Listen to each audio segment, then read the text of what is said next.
السلام علیکم ورحمۃ اللہ وبرکاتہ۔ ناظرین، آپ دیکھ رہے ہیں زین مدنی اسلامک چینل اور میں ہوں آپ کا میزبان محمد زین مدنی۔ ناظرین، جیسا کہ آپ کو معلوم ہے کہ ہم ریاض الصالحین ریکارڈ کر رہے ہیں۔ آج ہم ریاض الصالحین کی حدیث نمبر 76 ریکارڈ کریں گے۔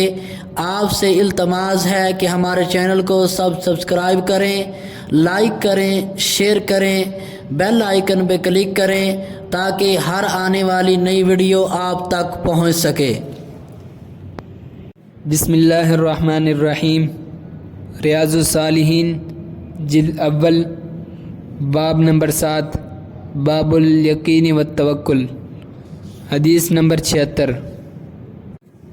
حضرت عبداللہ بن عباس رضی اللہ عنہ سے روایت ہے کہ حضرت ابراہیم علیہ السلام نے حسبنا اللہ ونعم الوکیل، یعنی اللہ ہمیں کافی ہے اور وہ اچھا کارساز ہے، یہ جملہ اس وقت کہا جب انہیں آگ میں ڈالا گیا، اور حضرت محمد صلی اللہ علیہ وسلم نے یہ کلمہ اس وقت کہا جب کافر لوگوں نے کہا بے شک لوگ تمہارے مقابلے کے لیے جمع ہو گئے ہیں، ان سے ڈرو۔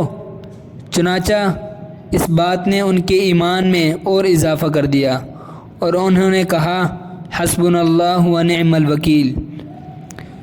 اس کو بخاری نے روایت کیا ہے، اور بخاری کی ایک اور روایت میں ہے جو ابن عباس رضی اللہ عنہ سے مروی ہے، اس میں انہوں نے کہا جب ابراہیم علیہ السلام کو آگ میں ڈالا گیا تو ان کی آخری بات یہ تھی حسبی اللہ ونعم الوکیل۔